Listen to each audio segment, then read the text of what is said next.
We'll bring you more on education as we celebrate World Day of Education. But this afternoon, Joy News is learning that there is a change in minority leadership in Parliament. We are hearing that Ato Forson, former ranking member on the finance, is now minority leader.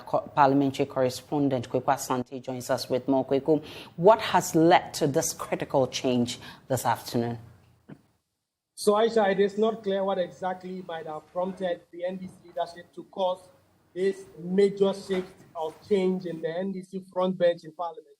But it has been coming over the past few weeks. We've had talks of the NDC leadership having some conversation about changing the front bench of the party. Indeed, Muntaka Mubarak, the chief whip, had actually denied that. He had spoken to our colleagues in Kumasi. He had said that there was no such discussion going on. But just this morning and just this afternoon, the news coming in is that the entire front bench of the minority has witnessed some seismic changes. The minority leader, Haruna Idris, who only yesterday was on PM Express in that capacity, is no more the minority leader. His deputy, and then the minority chief whip, Muntaka Mubarak, has also been changed. But the first deputy whip, Ahmed Ibrahim, has been maintained. The second whip, Doyo Gans, has been maintained. As of now, Kesel Ato Forson, who, like you said, is the outgoing ranking member on the Finance Committee, is set to become the minority leader. The deputy is set to become Amma Kofi-Boa, who was a former energy minister under John Dramani Mahama. And the chief whip is expected to be governs Kwame Agboja. And so when Parliament resumes next week or two, these changes will take effect. And you were asking specifically what might have caused this. Indeed, there was some chatter in Parliament that the back bench of the party did not trust so much the front bench. There were some underhand dealings that they claimed were going on. Of course, no one has provided any evidence to that. And the statement put out by General Secretary Fifi Kwete did not specifically state the reasons. But these are some of the issues that have come up, matters of distrust, issues of the party giving specific instructions to the party, which they did not comply with in Parliament, have culminated in this decision to remove Haruna Idrisu, James Kluchi-Abeji, and Muntaka Mubarak, who were the three leading members of the NDC in Parliament, from the front bench. Interesting details there from Kweku Asante, but Evans Mensah, his head of political desk here at Joy News, he's joined me in the studio. Evans, obviously, this team that has been changed has performed marvelously, if you ask me, and of course, especially when the House became almost equal, almost a hung parliament. What does this mean for the minority in Parliament? I mean, as we speak, we're still learning a bit more, and my phone has just been ringing, trying to work our sources and get a bit more understanding of what is happening. Just before I got in here, I've been speaking to a very, very senior source in Parliament on the minority side, and they've given me a bit of clarity that apparently what is now transpiring has been something that has been simmering shortly after the national elections, the delegates, to elect the chairman, the general secretary, and the others. Right. And the belief there is that it's only happening because, and they point a finger at John Tasiu Nketia, who's the national chairman right now, because he was not supported by the outgoing crop of leaders on the minority side. But we heard from Parliament, from Ahmed Ibrahim, who said almost over 150. And I'm happy that you mentioned that. In fact, yes, that is always in this conversation I was having with the source. It is an incident that sort of then got Tasiu Nketia to decide that this is possibly what must happen if he wins. Because remember that in that conversation, and by the way, let's put it in context. The name you mentioned is one of the few individuals who have been maintained, right? Yes, in as the deputy current crop of leaders. He still maintains his position as deputy chief whip. But in that occasion, he goes to Tasiu Nketiah's launch of his campaign and then pledges the entire support of the minority to Tasiu Nketiah's cause. Yep. Swiftly thereafter, Haruna Idrisu issues a statement distancing the minority side from that particular pronouncement and categorically stating that it's not true that the minority side supports Aseodo Nketia.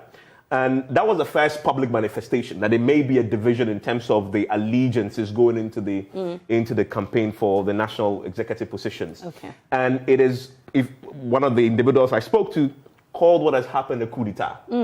He says what has happened is a coup d'etat, and that procedurally, they're possibly going to challenge what has happened.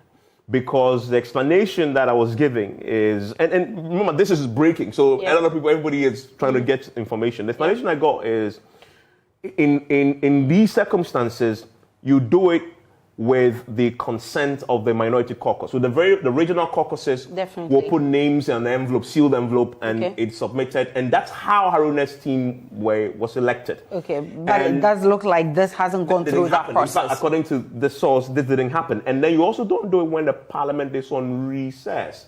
Because, of course, you don't have everybody else, to consult them. And most importantly, the individuals who have been removed didn't know that they were going to be removed. In fact, they are hearing it when I made a call. Okay. They are hearing it from me that this has happened. They've not been giving letters. They've not been told that changes are happening. Party. So, and in fact, it's a reason why Muntaka Mubarak last week gave that interview and said categorically, it's not true. Because he didn't know. But apparently this has been cooking for a while. Okay. It's just manifesting itself right now. So clearly from what has happened, we are going to see a situation once this is confirmed. And again, I was told that group of, the leaders who have been removed currently are advising themselves to be quiet until this is confirmed. We possibly go to see a challenge. But let's look at the names that are coming up. Ato Forsen as minority leader. Amakofe Boa as his deputy. Chief Whip governs Agboja. Yeah.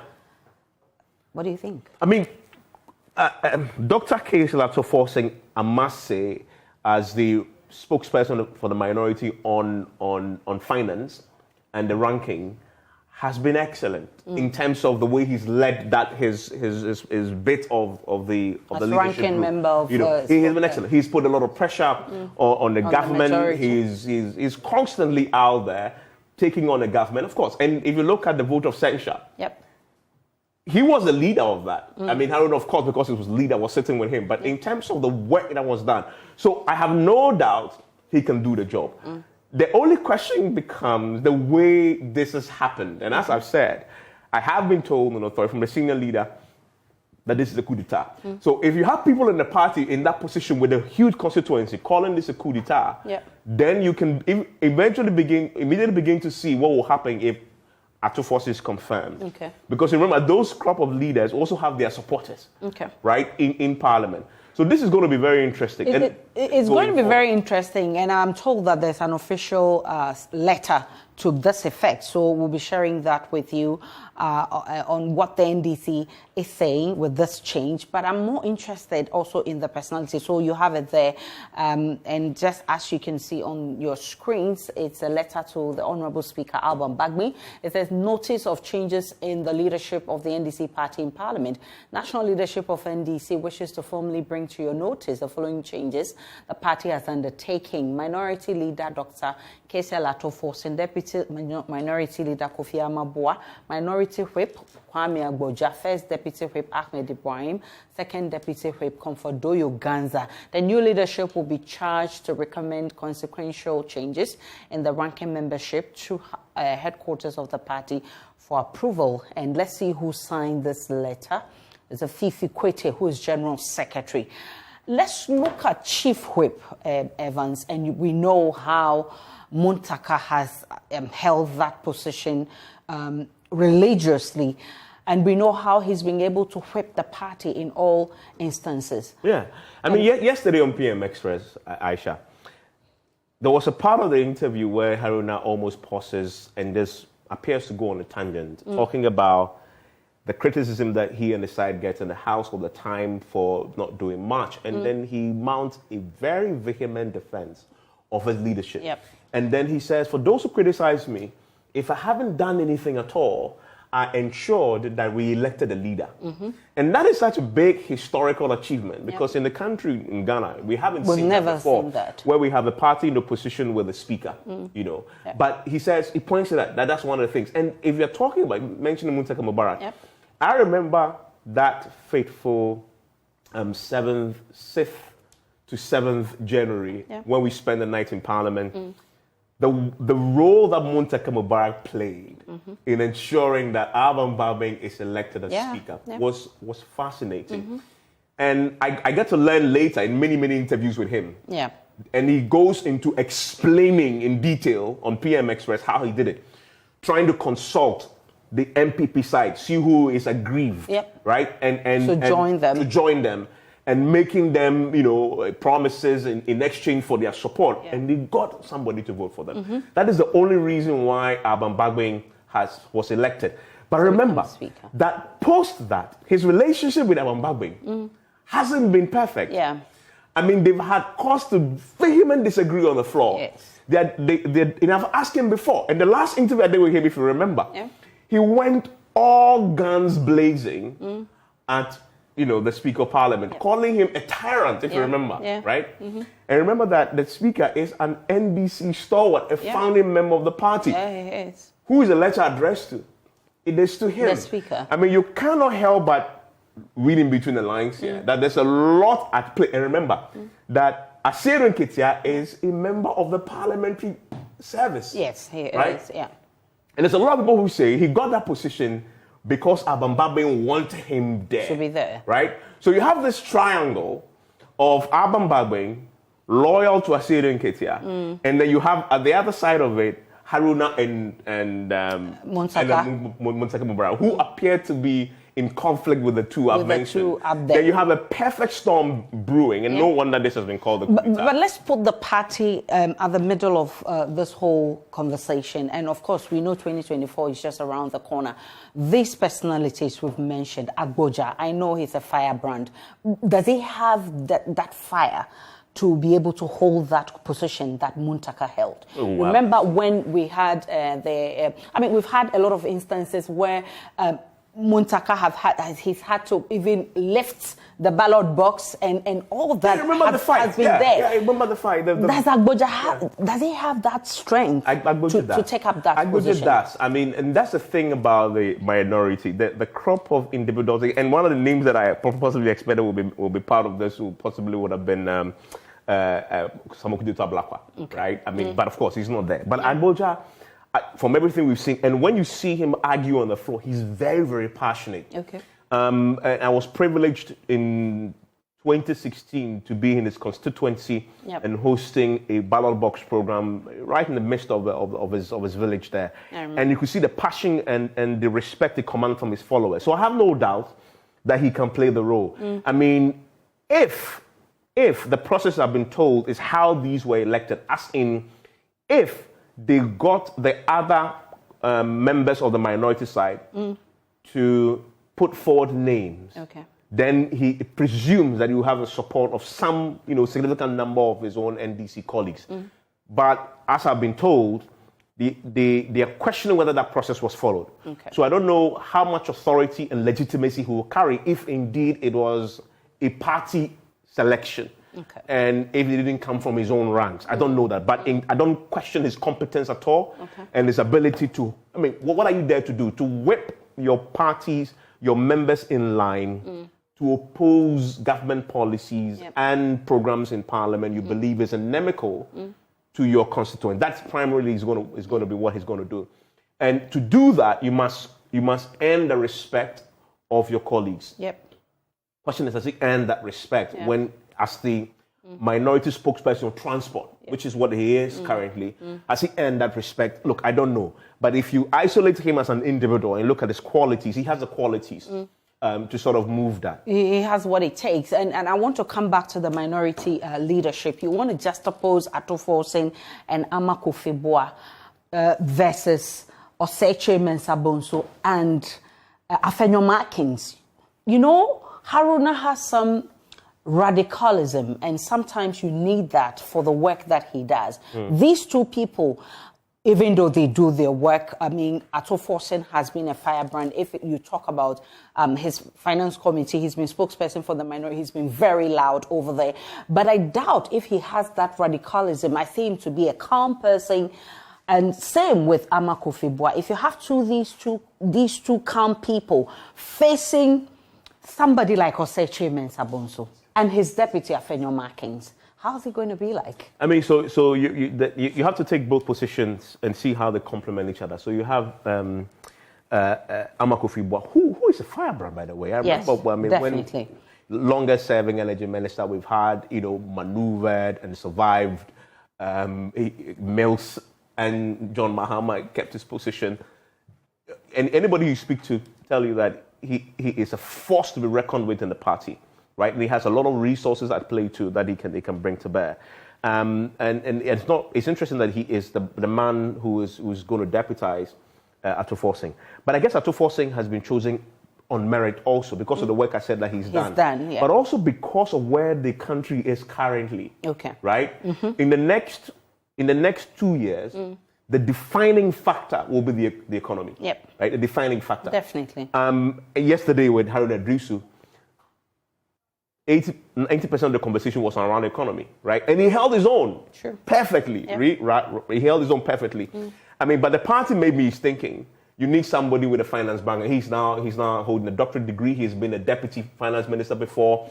I don't know what the considerations were, but sitting here and not knowing the inside story, you can't just assume that because of the next 2 years, that is going to be key. And the debates on the floor now mostly will be centered around issues around the economy. Okay. So you want somebody with gravitas in there, in that particular aspect of things, who can put up a strong case for the NDC side.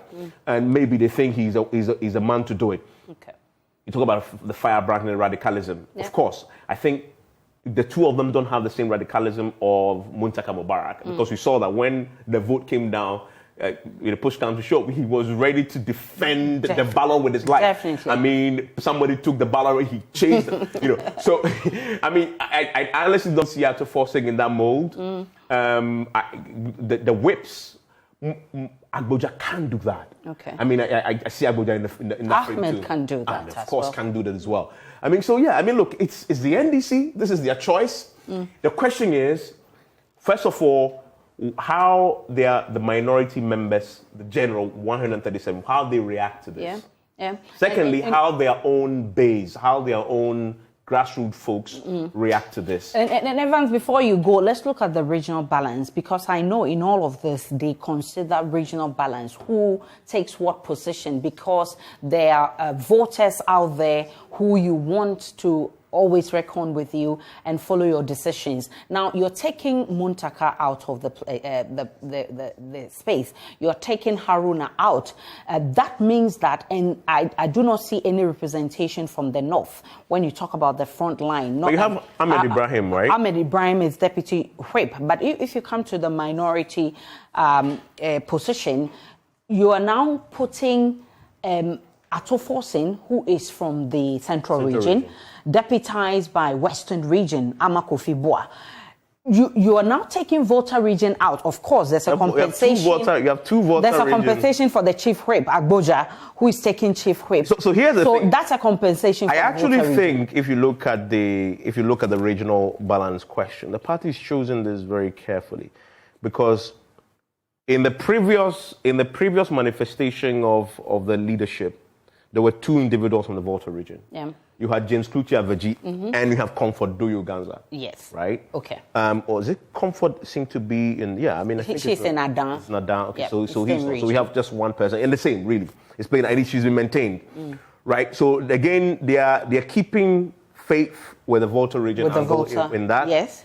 But you have the central region, which is important because it's one of those battleground, regions, and the swing region as well. So I see why that is important, right? Because you have Atufo Singh coming from there, but then you have the Western region, which is another swing region.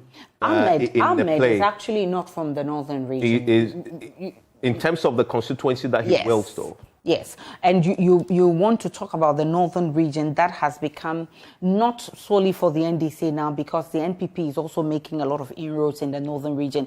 Is this a good decision? No, I mean, if you look at Ahmed, he may not be from the northern region, but from the general concept of the geographic location called the North. Yeah, he's from there, right? And so you could easily say, well, they're making that consideration that he would sort of appeal to generally from the people of northern extraction. Right.